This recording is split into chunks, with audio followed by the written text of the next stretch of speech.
All right, welcome back. We continue live here on Pittsburgh CW. Bob Pompeani, Tim Benz. We have Kevin Hammer with a tweet who said, I just hope Brady's name is not mentioned tonight on the nightly sports call.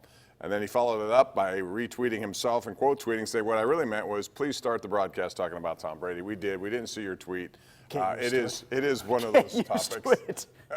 People are going to talk a lot about Tom Brady. I want to talk Penguins before we do anything else here, because I still think what's happened with this team is remarkable considering all the injuries. And this has been a year of injury, not just in Pittsburgh sports, but again, Philadelphia, I mentioned this earlier this week, people forget just how much they've had to endure. Now today, Wentz went out. That's tough to overcome all these injuries. The Penguins have done a great job.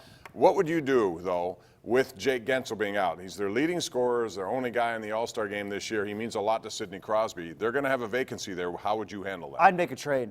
I'd give away a first-round choice. That's the point. What would you give away? If they got the right player. The issue is, I don't know if Chris Kreider is worth it. The names that are being thrown around. Mike Hoffman, I like. He scored tonight. Okay, here's a good point that was raised to me. If you put Mike Hoffman on the team, what does Mike Hoffman do better than anything else for his team when he was with Ottawa, with the Panthers in Ottawa? He scores goals. On the power play. Right. And I get that, but he plays Malkin's he's got sniper abilities, and I like that. He does. And my solution to you is I put Brandon Tanev on that top line with probably Dominic Simone. And I know people are going to say no Simone. I think he's gotten better in terms of he made an assist today. He's gotten a couple of goals in his last couple of games. He does things on that line that I think Crosby likes, which is why he's on that line. I thought that's why Cahoon was here. Again, why think can't Cahoon be that guy? He could be. He started the other day on the fourth line, moved into the first line. Galchenyuk is the guy who may be on his way out. Fine. Fine. If it didn't work out, then fine. You just tried to get something back for Kessel, and it didn't work.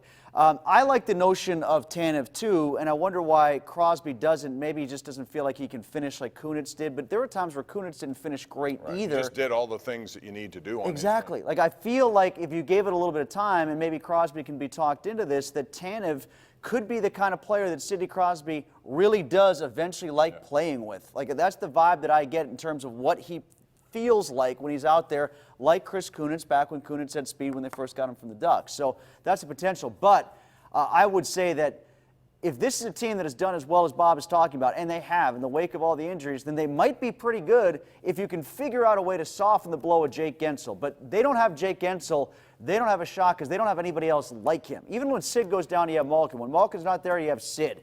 I don't know who the other guy is that's like Jake Guentzel. It's kind of like the whole Patrick Hornquist thing. They don't have another net front presence guy. And it's the same thing with Guentzel. They don't have another pure goal scorer like him. And when Hornquist does go out again, and he will, based on how injury-prone he's been lately, he can do some of the things in the net front in a different way than Hornquist does in the power play if you need him to. All right, let's go to the lines at 412-575-2600. We have Kirk in Harmer, who's going to begin us tonight. Kirk, what's going on? Hi, guys. In the common police court criminal justice system of Allegheny County, if you get caught shoplifting and convicted, they use a sliding scale that indicates that you have gotten away with it 35 times prior to that. When the New England Patriots keep getting caught and convicted over the mountain of evidence of cheating, I would suspect it probably means you probably got away with it about 3 or 4 other times before you got caught. The New England Patriots, Tom Brady, et al., are cheaters, including their owner, who purchases sex. Okay? The point is, I don't know where you're going with that because it's, what they did with Spygate, absolutely, I get it. Deflategate was, I thought, deflated, overblown. I don't think that was much of anything there. Do you really? No. I think the thing with Deflategate was I think something went on, but I don't think it rose to the level of what people were trying to turn it into Spygate or anything like that. Now we'll see what happens with the whole videotape situation with the Cincinnati Bengals. That discipline is supposed to come down. I think we saw a report sometime this week, right? I don't know where he was going. I guess he got too caught up in the Robert Kraft situation down in Florida and lost track of his own phone call. But I'm not. What was his point there? That nobody should want Tom Brady because he cheated? Is that what he's? Because I don't know. If let me ask you this: if Ben Roethlisberger can't come back, if he tries to give it a go and says, you know what, my elbow is shot, I can't do it, I'm retiring. Do you think there might be some interest in Tom Brady from Pittsburgh Steelers fans? I think the Steelers are in a predicament because of that, Tim. They're not going to know the answer to this until probably mid-year, which means it's going to be after the draft. I don't know how much free agency will be available. They're going to have to look for a veteran backup just in case. They like Rudolph, fine. But if you entrust Rudolph as a starter again, who knows where that may go? He can handle it, perhaps, maybe not. If they go through the draft process and by the time the draft is over, they don't get a quarterback, and at that point, Ben comes back and says, I gave it a shot with my arm and it doesn't work. You'll hear a lot of guys like that who talk tough on the phones and on Twitter about how Tom Brady is a cheater and we hate him and nothing he's ever done has amounted to anything because of the asterisk. We'll see how important that asterisk is when Brady says, oh, maybe I want to go to Pittsburgh. I'd like to play in Pittsburgh. That might be a good place to go to finish out my last 3 years. You think he'd be welcome here with open arms? Because I kind of think he would.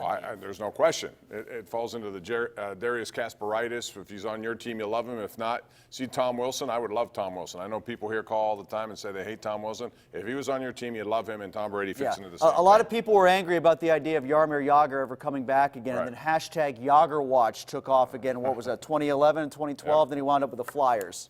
Tony in Cecil Township is on the air, joining us here on the Sports Call. Hey, Tony.